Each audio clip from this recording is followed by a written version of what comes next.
Nginibingelele ingane zokwethu kuzo zonke indawo la kuzohamba kufinyelele khona lo mbukiso. Uma kuwusuku lakho lokuqala, ungakhohlwa ukusilandela kuzo zonke iy'nkundla zokuxhumana. Ungakhohlwa noku-subscribe-a, u-like bese uyashera. Namhlanje sikuphathele udaba olubuhlungu lemvumi noma lomculi waseNingizimu Afrika owaziwa kakhulu ngomculo wokholo uFikile Mlomo. Lapho khona engena khona kwi-page lakhe la ku-Facebook emane eveza khona ukuthi akaphilile kahle. Usehlale isikhathi esingangenyanga nesonto ngaphezulu esibhedlela, wamane wangakwazi nje ukuhamba. Kangangokuba ngisho i-birthday yakhe uyidlele khona esibhedlela. Nokuyilapho-ke emane wakhihla ngisho isililo esho ukuthi yena impilo yakhe kuba kancane la ejabula khona empilweni yakhe. Kepha ngaphandle kokukhuluma kakhulu, awuyizwele ekhuluma umculi uFikile Mlomo owaziwa kakhulu. Ubese sihlangane ku-comment section sive uvo lwakho ukuthi wena uthini noma amaphi amazwi wokumqinisa usisifikile ongawabeka. Siyabonga, sihlangane ku-comment section. Kulesimo engibhekene naso, but namhlanje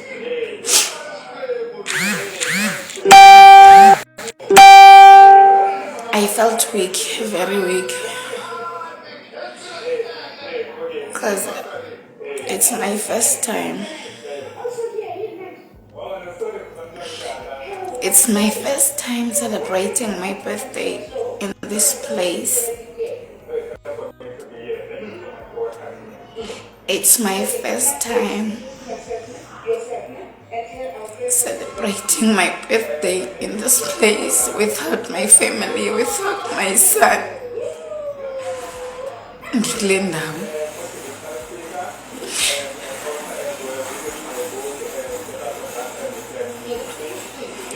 Happy birthday to myself.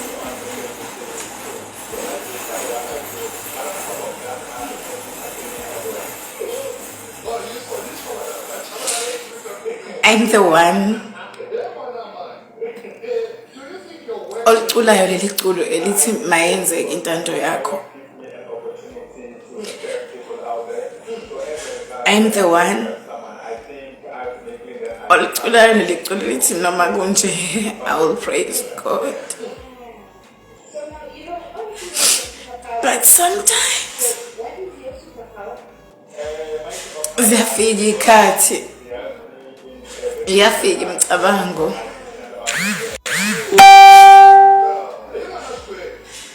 ibuhlungu intando kaNkulunkulu.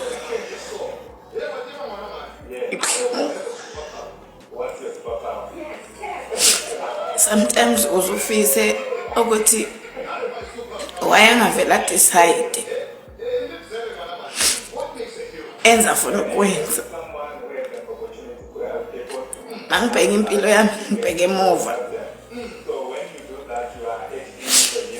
sincane mina sami isikhathi sokujabula. Ngidalwe ngenye indlela engathi angifani nabanye abantu. Sometimes ngizibuza ngithi I wonder wayengilethelani.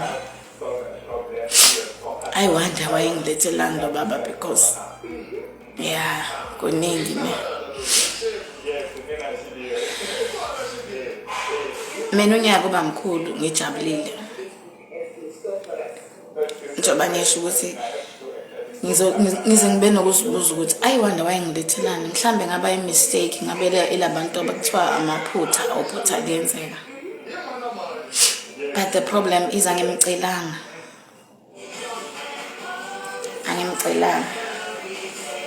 Moya wa decide ukungiletha, but obunzima ngithwalisayo ngibona kweyami impilo. Yeah, but anyway, akukho engingakwenza. Nalokho kuyodlula. Like today, I feel ngathi ngaba ngedwa. Ngafika imoto azongibona, ngakhulunyiswa umuntu. Ngisuswe nengqondo yami ithathwe, ngingakhona ukucabanga ukuthi ngihlala 13 March namhlanje iyobuyiswa maybe ngaleso sikhathi ebuyiswa ngaso, ngibe nje into nje engekho emhlabeni wabaphilayo until kudlule lolu suku.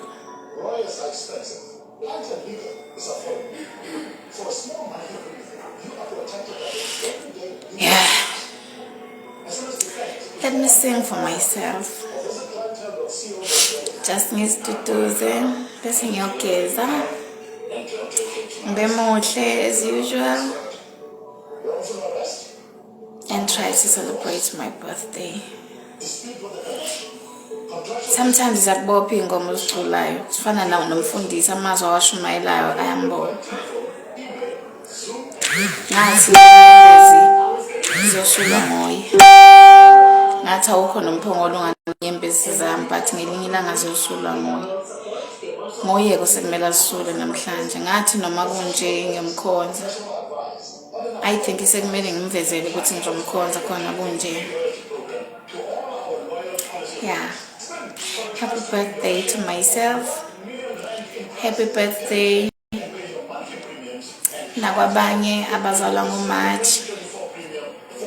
Ngithi happy birthday.